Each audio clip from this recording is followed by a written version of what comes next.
Olá, tudo bem com você? Estamos aqui mais uma vez com o nosso programa Saúde em Evidência, entrando na sua casa através da TV Nova. E hoje no nosso programa Saúde em Evidência, nós vamos falar sobre o Setembro Amarelo, esse mês que chama a atenção para a prevenção ao suicídio. Nós estamos recebendo hoje para bater um papo com a gente sobre isso o psiquiatra Dr. Fernando Albuquerque. E para começar o nosso papo, claro, aquele VT sobre o tema de hoje. E hoje, no nosso VT, nós vamos ver aí uma mensagem da psiquiatra e escritora Ana Beatriz, que ela chama o suicídio de autoextermínio. Vamos dar uma olhada? Pessoas que ameaçam tirar a própria vida não farão. Isso é uma grande besteira, um grande mito, que as pessoas, em geral, colocam que quem fala que vai se matar não se mata. Mas pode ocorrer e a gente tem que estar atento e dar todo o suporte. As pessoas sempre dão sinais, as pessoas mudam seu comportamento. A depressão muda o comportamento da pessoa. E outra coisa que costumam falar muito, que a pessoa que quer se matar, vai se matar de qualquer maneira. Não é bem assim. Grande parte, 90 a 95% dos suicídios são evitáveis. Ou seja, são pessoas que têm uma doença depressiva que pode e deve ser tratado e que não poderá ou não deveria. E como você viu aí no nosso VT, nós vamos falar sobre este assunto que ainda é um certo tabu para muitas pessoas, para a sociedade em geral. E nós vamos começar primeiramente agradecendo aqui ao Dr. Fernando por estar conosco no nosso programa hoje. E doutor, eu gostaria de começar falando sobre qual a importância da gente falar sobre o Setembro Amarelo, da prevenção ao suicídio. Primeiro, eu queria agradecer a Tiago, a TVLW. O pilar da campanha é a comunicação e a informação, é falar sobre, esse é o pilar. E a TVLW aí, falando no começo do mês, já tocando no assunto, obrigado e parabéns. É importante da gente tentar prevenir, Tiago, suicídio é quem tem êxito não está aí para contar a história, a gente não consegue estudar muito bem. Então, uma entidade ainda pouco conhecida, e que é a maneira que a gente tem de tentar prevenir, de ajudar as pessoas que têm esse pensamento e falar sobre o assunto, conhecer mais. A gente fala e aprende. Em setembro a gente intensifica mais esse assunto com o Conselho Federal de Medicina, a Associação Brasileira de Psiquiatria e o Valores pela Vida, que também é um instrumento fantástico, é o 188, é o 190 do suicídio, né? E aí dá essa intensificação para a gente tentar. A importância desse Setembro Amarelo é a gente entender, ajudar, discutir, tirar os tabus desse assunto, afinal de contas acontece, né? Todo mundo fala do assalto que matou tantas pessoas, da enchente que matou tantas pessoas, mas o suicídio ainda é um tabu muito grande, né?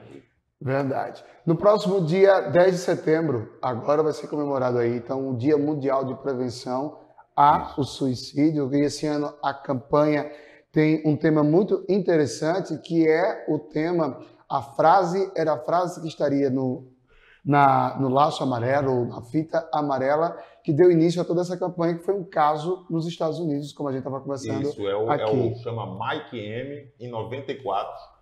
Ele era muito conhecido na cidade, na região que ele morava, porque ele comprou um Mustang 68 e ele próprio reformou, e ele era amarelo. E ele não tinha nenhuma queixa, vivia tranquilo, ninguém percebeu nada, ele era um satisfeito, contente. E foi encontrado dentro do Mustang, ele deu um tiro na cabeça e deixou um bilhete para a mãe e para o pai, que continha não foi culpa, pai e mãe, não foi culpa de vocês, com amor, Mike, entendeu? E aí chamou a atenção para todo mundo. E ele era conhecido pelo Mustang amarelo, e no dia do funeral, a fitinha, o pai, a mãe e a família, a irmã ou irmão, distribuíram no funeral essa fitinha para alertar os jovens que tivessem com esse sofrimento e não conseguissem externar.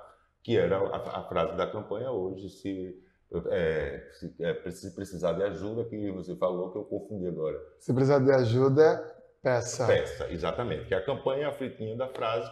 E aí a Organização Mundial de Saúde, uma associação de familiares de suicídio mundial, se eu não me engano, em 2003 iniciou a campanha. E no Brasil, a ABP, o Conselho Federal e o Valores pela Vida começou em 2014, na verdade. Quando a gente vai procurar assim na internet, diz 2015, mas o primeiro ano real foi 2014. 2014. Doutor Fernando, quais são os fatores de risco e os sinais de alerta para quem pensa em suicídio que a gente pode observar? Quem fala que vai cometer o suicídio. Quem fala é um sinal de alerta. Existem outros, muito difícil, Tiago, porque a gente não tem como mensurar que tamanha a tristeza, a depressão ou o sofrimento, ou independente do transtorno, da situação da vida, a gente não consegue mensurar para cada cidadão qual é o valor. Então, às vezes, como o Mike, né, vivia normal, mas via um sofrimento que não conseguia externar. Mas o sinal de alerta principal é a pessoa que fala. Aí muita gente diz, está chamando atenção. É a pessoa que fala, não comete suicídio. É o sinal claro que precisa de ajuda e a gente intervir e é o falar sobre, eu vou me matar, eu não estou bem, eu vou sumir desse mundo. Esse mundo não faz sentido para mim, qualquer dia desse eu desapareço. Esse tipo de argumento é o sinal claro que a pessoa está em risco. E de que forma a assistência psiquiátrica, como é a sua área, pode ajudar nisso? De várias formas, mas vamos para assim, o que está no livro. Qual a conduta que se toma para um paciente que disse, eu estou pensando em suicídio, eu tentei o suicídio. Primeiro, um fator de risco importante é quando a pessoa planeja, porque pensar em suicídio ainda há uma lacuna aí para a gente chegar nesse ato impulsivo e trágico. Mas o planejar é um sinal de urgência. A gente sempre pergunta, você pensa em suicídio? Pensa. Tu planeja como é que vai fazer, o dia que vai fazer, da forma que vai fazer. A pessoa que planeja, ela precisa, segundo a literatura médica e psiquiátrica, ou ser internada para ficar sob vigilância, ou ficar sob vigilância familiar. Porque é um impulso que se tem. Então, quando eu estou perto de alguém, por mais que sejam vários contextos, sofrimento desde a infância, um transtorno, uma situação difícil na vida, tem que ter um atozinho de impulso para culminar com aquilo. Ficou com raiva de alguém, alguma coisa deu errado. Quando se tem a vigilância, quando a gente diz o remédio, quem vai dar é o familiar. Por quê? Porque ele pode comprar chumbinho, ele pode se jogar da janela, mas o remédio não estando com o familiar, ele não tem aquela segundinho para quebrar esse impulso e fica mais fácil. Então a conduta é essa, tá certo? Mas aí vamos falar da sociedade em geral. É quando vi que alguém está... Primeiro, eu acho horrível dar conselho, porque o conselho está embutido a negativa da sua conduta. Quando eu digo assim, fulano, faça tal curso, eu estou dizendo que o que ele está fazendo não está bom. Né? É aquela história, a menina diz, esse rapaz não presta para você, bebe muito, só quer pensar em mulher, não trabalha. O que, é que a menina faz? Foge. Né? Assim, um cara. Então eu acho que é entender primeiro, né? Pra gente, a pessoa está em sofrimento, falou que está pensando em morrer, entendi. Né? Bicho, mas isso não é normal pensar em morrer. É instintivo preservar a vida. A formiga, a gente bota o dedo assim, a formiga foge. Né? Isso não é legal, cara. Eu tenho escutado por aí, ó. Todo ano tem a campanha, a gente escuta, isso é patológico. Isso, esse pensamento é porque você já está numa situação patológica. E posso te ajudar? Tu não quer falar com o médico, não, eu vou contigo. Sabe, nunca dizer, cara, isso é... O que é que a maioria das pessoas falam? Deixa de besteira, menina, né? Assim? E eu acho que a atenção é entender antes de dar conselho. Não faz isso, não, vai para a igreja. Ninguém sabe o que esse cara está passando, se essa menina foi violentada, sofreu abuso.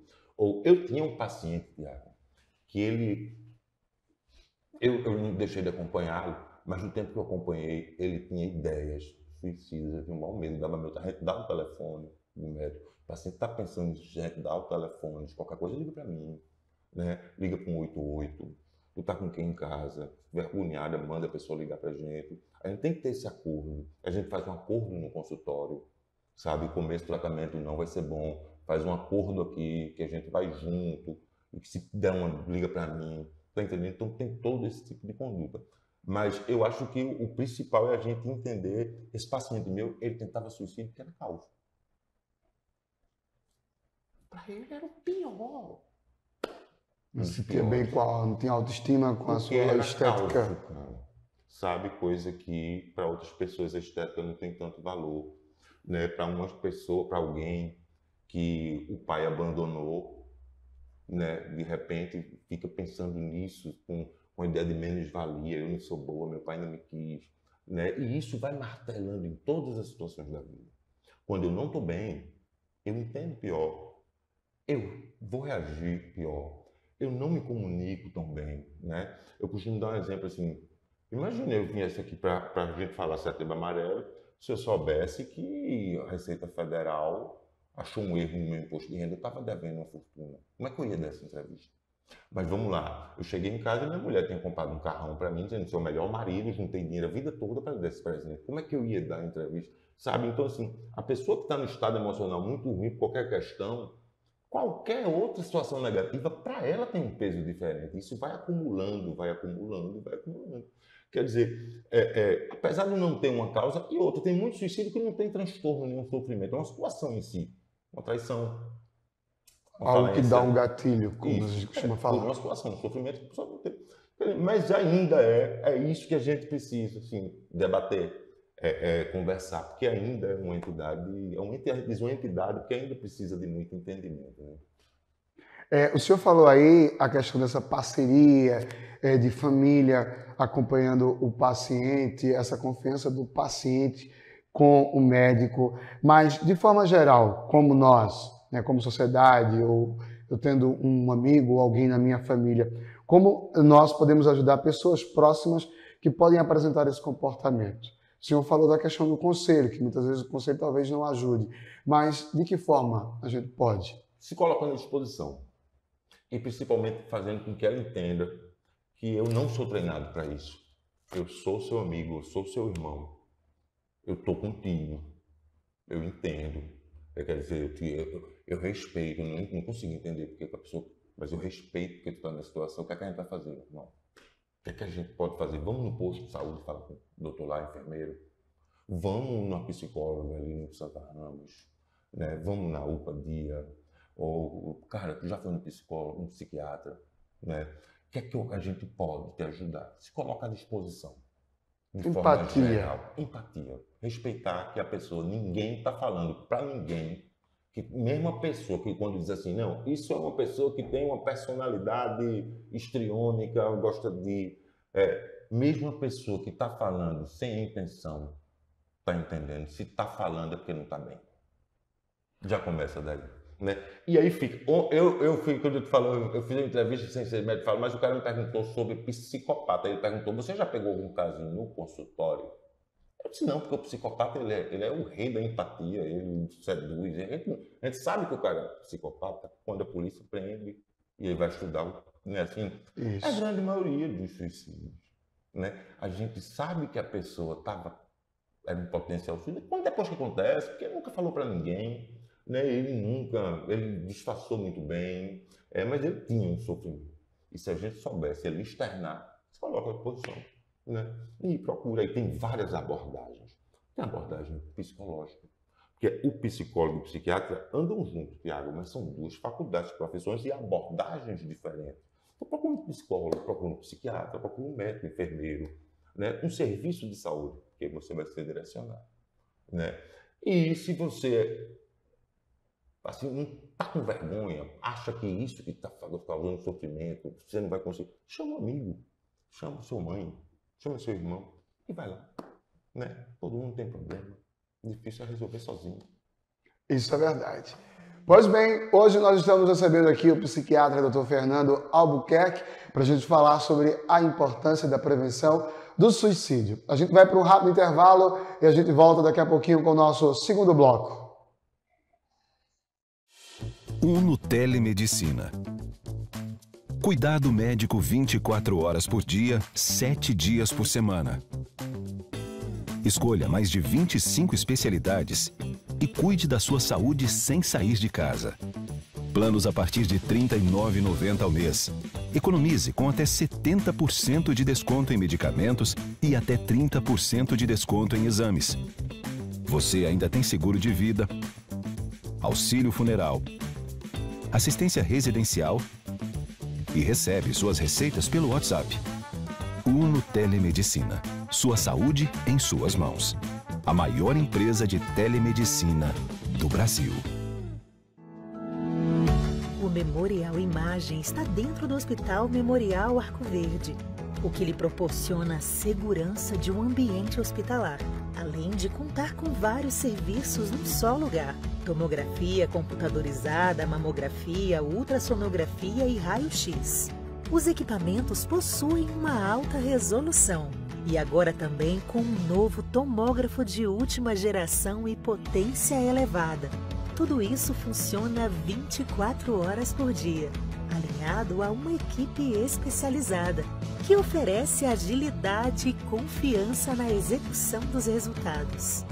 O atendimento humanizado é um dos princípios norteadores para transmitir todo o respeito a quem mais importa: você, paciente. Memorial Imagem, qualidade que faz diferença na sua saúde.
E nós estamos de volta com o nosso segundo bloco do nosso Saúde em Evidência, falando sobre a prevenção ao suicídio. Então, doutor Fernando, eu quero começar já com uma provocação nesse segundo bloco. No Brasil, o suicídio é uma questão de saúde pública. Por que as pessoas evitam tanto falar sobre esse assunto se é de saúde pública? Porque, primeiro, existe uma questão, um tabu antigo, religioso, né?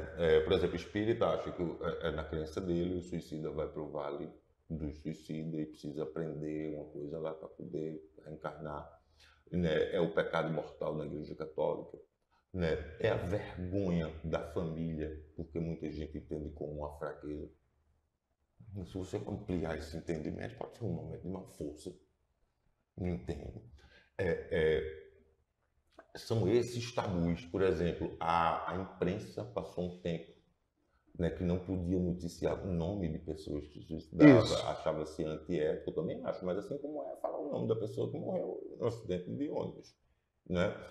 Então tudo isso faz com que crie-se esse campo de força em torno do suicídio, que foi em jovens de 21 a 29 anos, em 2021, foi a segunda causa de morte no mundo.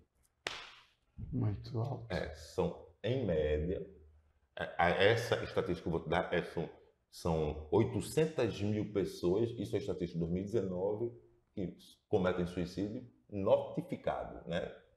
Porque tem uns casos que não são notificados, isso, né? Por ano. No Brasil, 14 mil. A estatística é 40 pessoas por dia no Brasil cometem suicídio. Todo dia. Um absurdo. Eu tenho, Tiago, o irmão da minha mãe cometeu suicídio. Tamanho guardado na família. Eu tinha um ano. Eu não entendo muito história, também não fiz questão de entender. De pesquisar.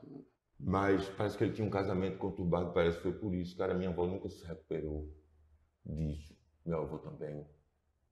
É um abalo muito grande, é um estrago muito grande. Talvez por isso e tudo isso na cabeça, por essa tragédia que abala tantas pessoas.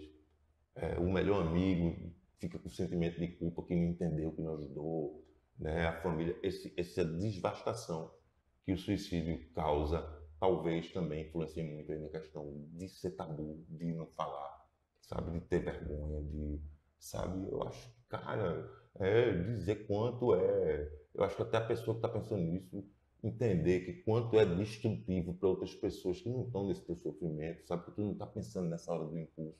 Ele não sei se pensou ou não, sabe? Mas quanto é devastador. E aí, além de todas as crenças que vêm, né, de muito tempo, acho que também o estrago final é causa do tabu também. Né? O senhor chamou aí a atenção para o caso de suicídios entre jovens, né, que, por sinal, né, tem aumentado consideravelmente nos últimos anos. Se eu estiver errado, o senhor me corrija.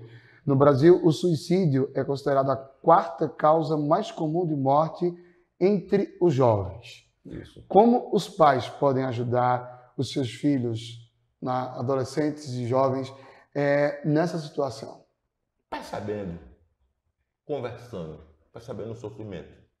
Não é porque, vê, se a gente, é difícil de perceber que uma pessoa está ali, um adulto avalia uma criança. Quando você falou isso, se eu não me engano, esse dado é de 2020 a 2021, de adolescentes e adultos jovens de, se eu não me engano, acho que é de 10 a 19 anos, nesses 2 anos que eu te falei, aumentou 40% dos casos, né? Como é a mesma situação sendo que intrafamiliar. Começa assim, dando exemplo, né? Porque uma família desajustada talvez seja a causa do sofrimento da criança, né? Dando exemplo. Em segundo, às vezes é outro sofrimento que a mãe não vai saber, percebendo se o menino não está mais com tanta vontade de brincar, se o menino fica muito no quarto, se ele mudou os hábitos, né? Percebendo alterações comportamentais, né? E tanto assim, como a gente fala muito de depressão, porque depressão maior é o transtorno que causa mais, que leva mais ao suicídio, mas esquizofrenia também, a pessoa não aguenta aquele sofrimento de ver que tem pessoa tranquila, ele tem que tomar remédio, escutando uma voz dizendo que ele é Jesus Cristo reencarnado.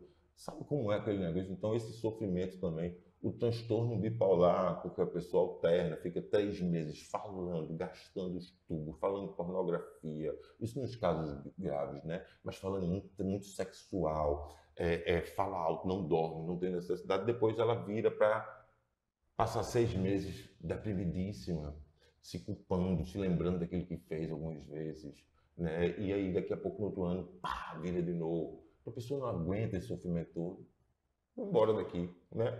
Assim como outras situações. Às vezes, sei lá, um menino que foi abusado e ele acha que o pai, souber disso, vai matar. É um sofrimento tão grande, então não foi nem um transtorno, foi um trauma ali, pontual, imediato. Quer dizer, não tem, sabe, Tiago, não tem é observar, falar, perguntar. Ô meu filho, você está tão triste, semana passada você falou assim, eu queria mesmo era assumir. Você falou isso por quê? Está pensando em se matar? Sim. O que houve? Sua mãe está aqui, né? Posso lhe ajudar? Mas se disser, olha, você falou que ia se matar. Tá entendendo? Você tem que ir para a igreja e levar cinto nessas costas para podendo falar uma bobagem dessa. Lascou aí. Sabe como é? Mas a sociedade, eu acho que a gente tem que estar falando isso. Eu acho que é uma maneira de ajudar. Se você for entrar na internet, tem várias maneiras de prevenção. A maneira é respeitar o sofrimento da pessoa, seja ele qual for. Ninguém fala que vai morrer porque quer se amostrar, porque acha isso bonito. Não tem. Ninguém começa a ver um depressivo, ninguém começa a não cortar o cabelo, andar feio, irritado, porque quer, porque acha esse jeitão bonito. Não é, sabe? Então, acho que é observar mudanças de comportamento, mas primordialmente oferecer seu tempo, sua disponibilidade, seu amor. Eu acho que isso faz com que a gente consiga prevenir. E falar, perguntar. Eu pergunto no meu consultório assim, e suicídio? Tu já pensou em morrer? Tu estás falando aí tanto em fugir, da vontade de subir, tu pensa em morrer? Pensa ou não pensa, ou gaguejou, vamos mudar de assunto, daqui a pouco eu pergunto de novo, diretamente. Pensa, doutor, tu planeja, alguma vez tu já pensou como tu vai fazer? Tu já pensou assim, tal dia, sexta-feira agora eu vou me matar, vai ser assim quando fulano sair de casa? Claramente, claramente. Então, mas também não vamos banalizar. Alguém Sim. que está em muito sofrimento, alteração de comportamento, pergunta. A pessoa que deu essa dica, pergunta, né? Mas já o cara está tendo crise de ansiedade porque entrou na faculdade agora. Meu Deus, já pensou isso? Não, vamos, né? Você está muito assim, o mundo moderno, né? Mas é perguntando, falando claramente sobre o suicídio.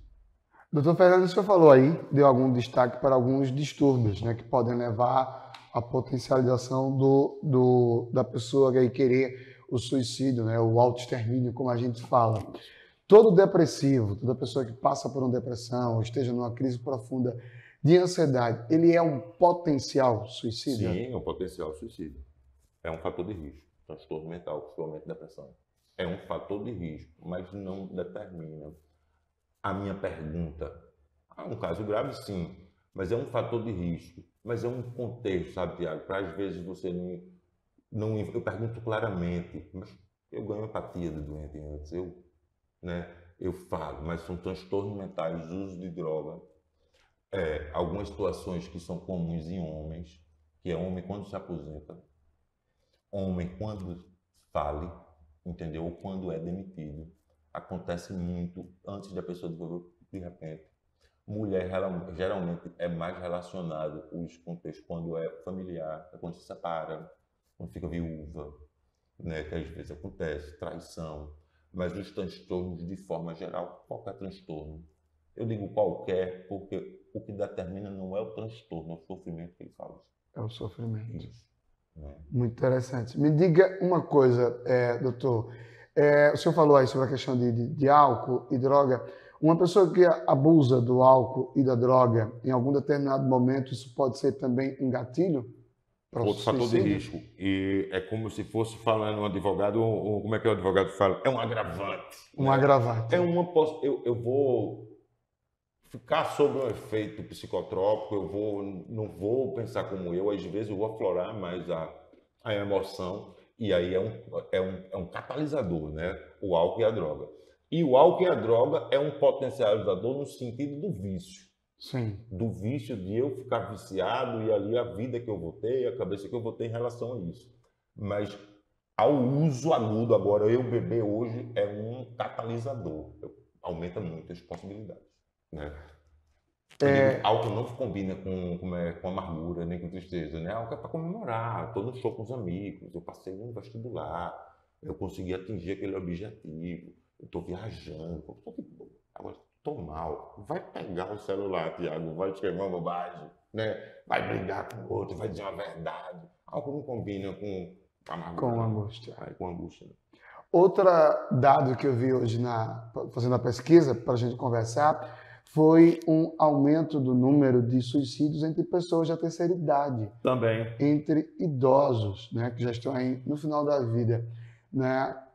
Como é que o senhor avalia isso? Já chegou a algum caso, por exemplo, o senhor já acompanhou casos de idosos que pensam em um suicídio porque, como o senhor falou, a questão aí, por estarem aposentados ou porque acham que não tem mais validade produtiva para a vida? Porque gostaria que a família visitasse mais e não entende o dia a dia, quando ele casou, que foi assim também na correria, só vai ver vovô domingo.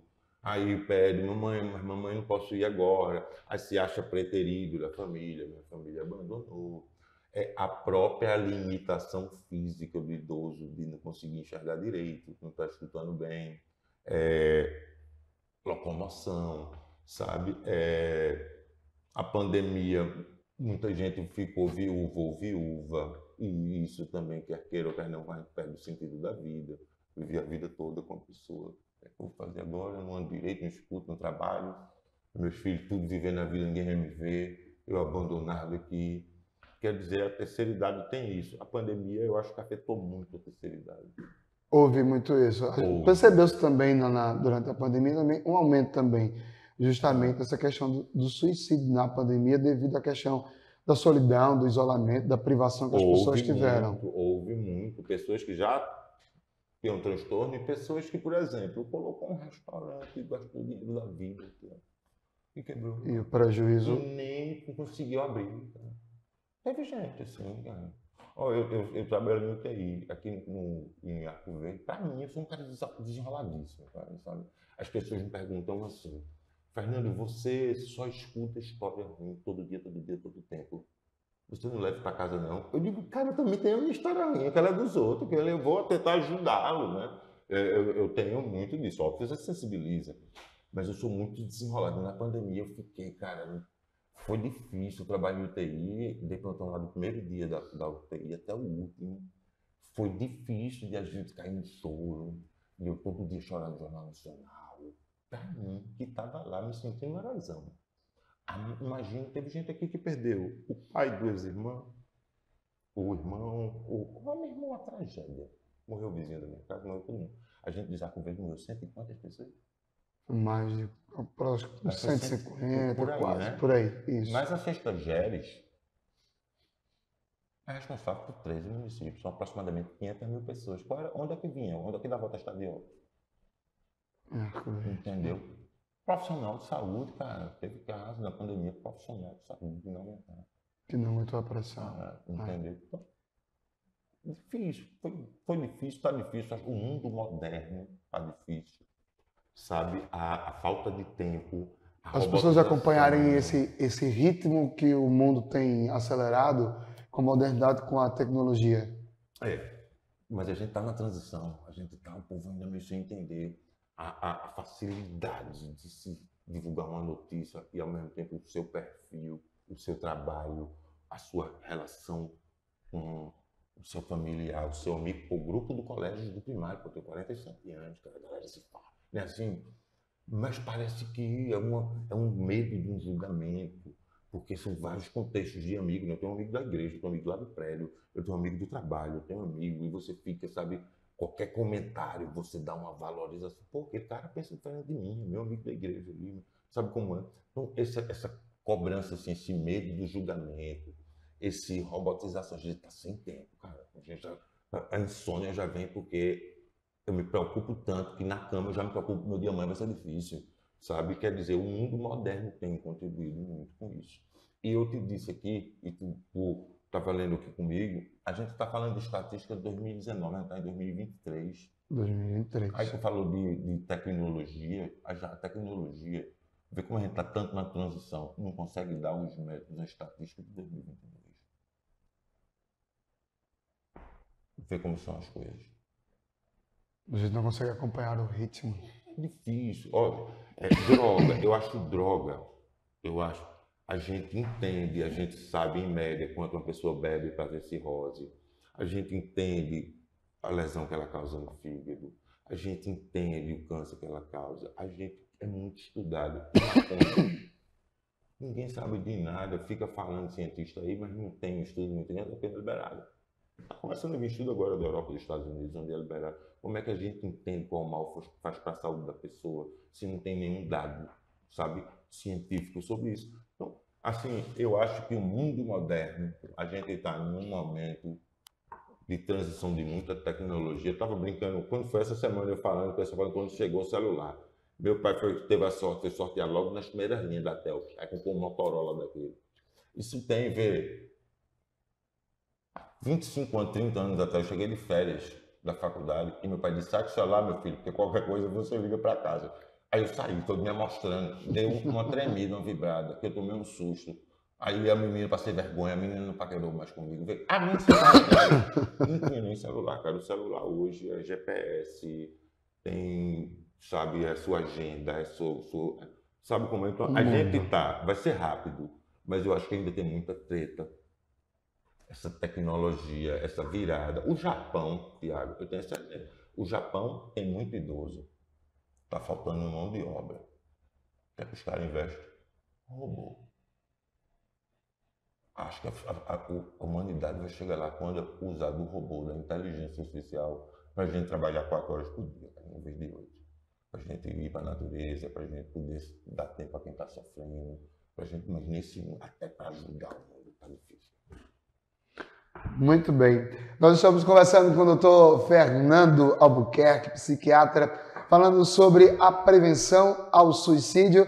Nós vamos para um rápido intervalo e a gente volta daqui a pouquinho com o nosso terceiro bloco. A gente aproveita para agradecer aos nossos apoiadores, a Unitelemedicina, o Memorial Onco, a Líder Empresarial e as lojas Eridade. A gente volta já. Unitelemedicina. Cuidado médico 24 horas por dia, 7 dias por semana. Escolha mais de 25 especialidades e cuide da sua saúde sem sair de casa. Planos a partir de R$ 39,90 ao mês. Economize com até 70% de desconto em medicamentos e até 30% de desconto em exames. Você ainda tem seguro de vida, auxílio funeral, assistência residencial e recebe suas receitas pelo WhatsApp. Uno Telemedicina. Sua saúde em suas mãos. A maior empresa de telemedicina do Brasil. O Memorial Imagem está dentro do Hospital Memorial Arco Verde, o que lhe proporciona a segurança de um ambiente hospitalar, além de contar com vários serviços num só lugar: tomografia computadorizada, mamografia, ultrassonografia e raio-x. Os equipamentos possuem uma alta resolução e agora também com um novo tomógrafo de última geração e potência elevada. Tudo isso funciona 24 horas por dia, alinhado a uma equipe especializada, que oferece agilidade e confiança na execução dos resultados. O atendimento humanizado é um dos princípios norteadores para transmitir todo o respeito a quem mais importa: você, paciente. Memorial Imagem, qualidade que faz diferença na sua saúde.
E nós estamos de volta com o nosso terceiro bloco do nosso Saúde em Evidência, agradecendo, claro, a sua audiência. Lembrando que, além de assistir ao nosso programa aqui na TV Nova, você também tem a oportunidade de assistir a esse programa que é reprisado nas redes sociais da TV LW. Hoje eu estou recebendo aqui o psiquiatra Dr. Fernando para a gente falar sobre o Setembro Amarelo. E nesse bloco, eu gostaria de voltar a uma questão que a gente falou lá no primeiro bloco, doutor, que era em relação às pessoas que chamam a atenção, né? As pessoas que falam em suicídio só o fazem para chamar a atenção e não pretendem, de fato, terminar com suas vidas, ou, de fato, quando elas falam é porque realmente elas têm uma intenção. Pode ser um blefe. Falar em suicídio, abre o olho. Muita gente fala para chamar atenção. Mas há um dado aí também. Sim. Eu chamo a atenção e tomo 20 comprimidos. E na próxima vez eu chamo a atenção e tomo 30. Mas ninguém me deu atenção devida. Na outra eu tomo 50 e o cara pode errar a mão, Thiago. Tem isso também. Mas costumo dizer que a pessoa que está chamando a atenção com tentativa de suicídio é porque há risco dela. Eu acho em que algum tem que momento ela vai assim. conseguir. Eu acho que a gente nunca deve encarar, tá chamando a atenção. Né? Às vezes, se a gente se equivocar nessa interpretação, a gente pode perder uma pessoa. Então, acho que a gente não tem que pensar dessa maneira. Pode estar chamando a atenção, mas é claro que existe, sabe? Mas isso fica para o profissional entender, orientar a família, né? Mas nunca a gente interprete como está chamando a atenção. Nos outros blocos, a gente falou muito sobre a questão de comportamento, e aí eu quero entrar mais profundo nessa questão do comportamento, que seria a mudança brusca e negativa de comportamento de uma pessoa, ou mesmo quando ela não tem depressão, ou pode ter depressão também. Isso pode provocar uma atitude suicida? Essa mudança. Eu acho que a mudança é o sinal. Porque, por exemplo, eu estou devendo aos tubos os agiota, minha mulher não sabe, meus irmãos não sabem, meus familiares não sabem, eu não estou dormindo mais de noite, fico no celular, Tem 2 semanas que meu marido está assim, no celular de noite. Não. É uma mudança por uma situação pontual. Ou esse menino está estranho, ele não toma banho, ele está falando umas coisas altamente estranhas. Estou perguntando, ele deixa mãe. Pode ser uma esquizofrenia, né? Esse menino, ele agora só anda irritado. Não, doutor, ele nem está chorando, nem está no quarto, mas ele só anda irritado. Ele não dorme direito. Ele não está fazendo aquelas atividades que davam prazer a ele. São essas mudanças de comportamento, seja ela qual for, porque quando a gente for dizer, talvez uma mudança de comportamento não demonstre um transtorno, mas demonstre um sofrimento pontual, uma situação que aconteceu, que está causando muito sofrimento. Então, a mudança, seja ela qual for perceptível, conversa. Pergunta, está sofrendo? Eu estou com medo, estou te achando estranho, eu sou teu amigo, sabe? Queres conversar? Não quero, entendo, mas estou contigo aqui. Queres me ajuda a procurar alguém, um profissional? Tem no site da ABP, tem lá uma aba que é o Setembro Amarelo, chama Campanhas do Setembro Amarelo. Tem uma cartilha para a imprensa, tem uma cartilha para familiar, tem uma cartilha para profissionais de saúde de maneira geral. Mas é uma cartilha muito técnica, Tiago, que é o que a gente está falando no sentido de que acolha, não dê conselho, se coloque disponível, mas é bom, é uma informação, é abp.org.br, né? A gente tem o Valores pela Vida que está lá à disposição, não é 24 horas, no site tem, dizendo, mas por chat, por e-mail. E lá não é um psiquiatra, nem um psicólogo, lá é um voluntário que está doando um tempo para lhe escutar. Talvez a pessoa já parou por isso, já passou por isso, né? E está ali para lhe escutar, para dizer, você pode fazer isso, você pode fazer aquilo, sob total sigilo. Está no seu quarto, no WhatsApp, não precisa nem falar para ninguém ouvir. Abre o coração, pergunta, cara, eu estou pensando nisso, mas estranho que pareça, né? Eu acho que a gente tem que dar o conselho à pessoa que está em sofrimento aí, dizendo, né, procure uma ajuda e não tente resolver as coisas sozinho, porque eu acho que eu acho que resolver coisas sozinho é um pouco até de inteligência, porque vamos lá, Tiago, faz um copo desse e traz para mim, tu sozinho, não pergunta a ninguém.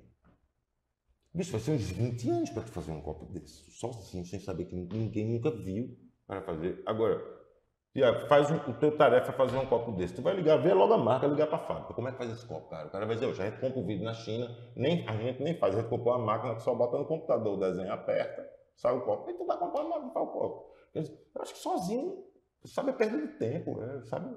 Se tentar resolver sozinho. Tem coisa que a imaginação vai escrever um livro, aí eu quero imaginar aquilo, mas tentar resolver uma problemática sozinho, no mínimo, vai demorar mais do que pedir ajuda, né? Quer dizer, então acho que é isso, se colocar à disposição e ver na mudança do comportamento, quando você perceber, isso, pergunta, se coloca à disposição, te ajuda, posso te ajudar aí, estou contigo, quero ajeitar a cabecinha aqui, só para ficar coçando a cabeça aqui, relaxa um pouquinho, sentir, né, acolhido. Acho que Acolhimento e empatia. O senhor falou aí no começo, e aí eu quero também agora nesse terceiro bloco detalhar mais, que são a questão dos transtornos ou distúrbios que podem levar a potencializar isso. O senhor falou aí sobre depressão, sobre ansiedade, bipolaridade e esquizofrenia. Seria uma... Em ordem, eu acho que ansiedade não entra não, mas em ordem, depressão disparado, esquizofrenia, transtorno bipolar, do humor. Essas três são representam 85% de todos os outros transtornos. De todos os transtornos. Aí tem outros que são menores, que aí entra ansiedade, entra estresse pós-traumático, né? Transtorno de toque, não aguento. O toque é muito difícil, cara. Lidar com toque. O próprio paciente e para o médico também. Eu acho que é um transtorno difícil de tratar, demora da resposta, precisa de um apoio psicológico grande também. E o toque, eu entendo que eu não preciso fazer aquilo. Eu tenho completa noção. Eu não consigo. Entendo. Tu deitou na cama e tu diz assim, ora bolas, eu já fui verificar aquela porta, está fechada 18 vezes, eu já vi. A última vez eu fiz assim, não toquei mais na chave, eu sei que está fechando. Ai, vai. E o marido fala o quê? Tá doida, mulher? E esse é um toque de verificação, mas tem outros vários toques. Eu tenho um paciente com toque em Sertânia, ele morava perto do hospital. E o dele é de contaminação. A obsessão, a compulsão dele, os pensamentos e o comportamento. Ele faz assim, toda vez que a ambulância apita, passando perto da casa dele, a sirene, ele entra no banheiro, toma um banho de 1 hora e 40 minutos. Nossa. Sendo que ele mora, Tiago, 3 quadras de hospital. Ele passa praticamente o dia se lavando. Pesado. Mas já sei, doutor, o senhor já me disse que não vai me contaminar, mas eu sinto aqui, eu dá um nível pesadíssimo. E aí não aguento um sofrimento desse muito tempo, eu já fui para 5 metros, não resolvi, sabe? Ou foi para um sono, teve experiência boa, ou não aguenta. Mas vamos lá, é isso que é o danado. Por mais que alguém existe, entre aspas, sobrevivente, né? Fui cometer um suicídio e eu tenho pacientes assim. Esses pacientes não se abrem tanto e é difícil a gente acessar. Por isso que é tão difícil. Vou dar um exemplo. O meu tio era capitão do exército. Vivia com uma gandaia, uma pessoa altamente gente boa. Ninguém aí, no final, perceberam que ele estava com problema no casamento, mas ninguém nunca imaginou. Sei lá, o sofrimento que esse cara... Qual foi o processo que deu na cabeça dele, sabe o que passou naquele momento? É muito complicado. Eu acho que por exemplo, a campanha, o setembro, são para essas iniciativas. Também é bom dizer que seja pessoa privada, seja governo, seja qualquer cidadão ou pessoa física ou jurídica, se você tem uma palestra, se você for fazer uma corrida em setembro, para a gente lembrar do Setembro Amarelo, a gente vai dar a fitinha, a gente vai fazer uma palestra, dar um folheto. Pode entrar, tem lá no site da BP como você deve proceder para que tenha o apoio da BP, do Conselho Federal, e ser divulgada, e ter apoio, material de divulgação, sabe? É importante todo mês, mas eu te faço um desafio. Você que tem essa empatia toda e que está o tempo todo aí na tela da gente, de vez em quando, se em setembro, dê um toque assim, arruma uma frase bonita para dizer assim, se você está pensando em tirar a vida... Porque eu acho que não deveria ser só no mês de setembro, tem que ser todos os dias, né? Às vezes, Tiago, uma pessoa que viu no teu olho, assim, sabe, se importar com alguém, tira aquele negócio da cabeça, sabe? Eu acho que a gente tem que estar falando muito mais, sabe? Prevenir as famílias. Se a gente está falando, me perguntando, dando ênfase, quais são os transtornos, os 3 bipolares, esquizofrenia, depressão, tu tem um paciente desse em casa, quando for na consulta, de vez de ficar doido pro cabo ir embora logo, dormir, para fazer as coisas, dar um remédio, não sei o quê, pergunta ao doutor, escuta o que o doutor tem para dizer, que lá na frente esse paciente pode ser... Ele pode ser um potencial mais ainda de cometer suicídio. Eu acho que é esse cuidado que a gente tem que ter. Mas o desafio se você de vez em quando falar isso sem ser mesmo, eu garanto que alguém vai falar no particular na sua rede, você salvou minha vida. Muito bem. Esse é o nosso Saúde em Evidência. A gente vai para o intervalo e a gente volta daqui a pouquinho para o nosso último bloco com as últimas perguntas para o nosso convidado. É rapidinho. Uno Telemedicina.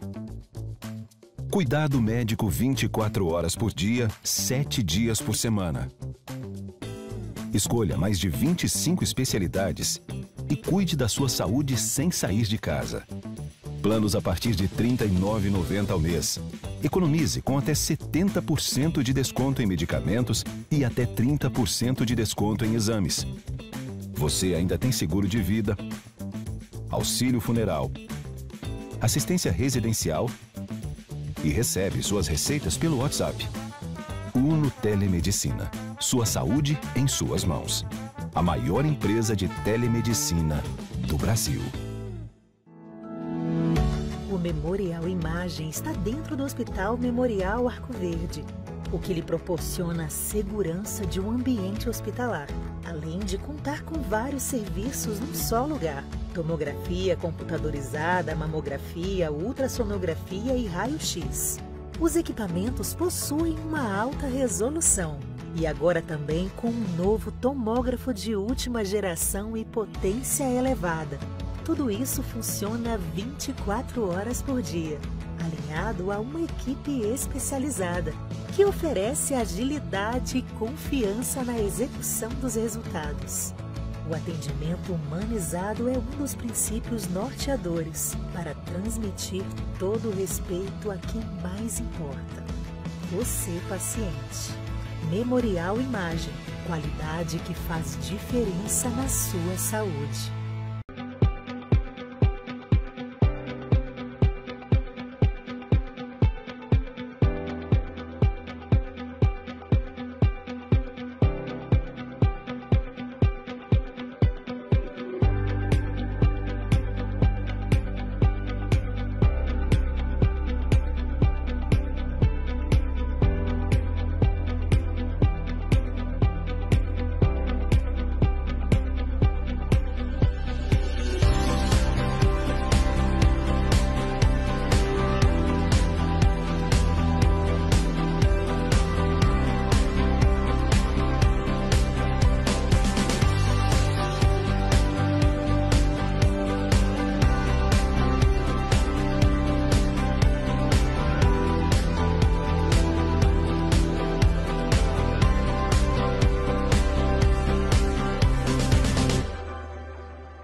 E nós estamos de volta com o nosso último bloco do nosso Saúde em Evidência dessa semana, falando sobre o Setembro Amarelo, esta campanha que acontece nacional, mas também é mundial, para chamar a atenção da sociedade toda para a prevenção ao suicídio.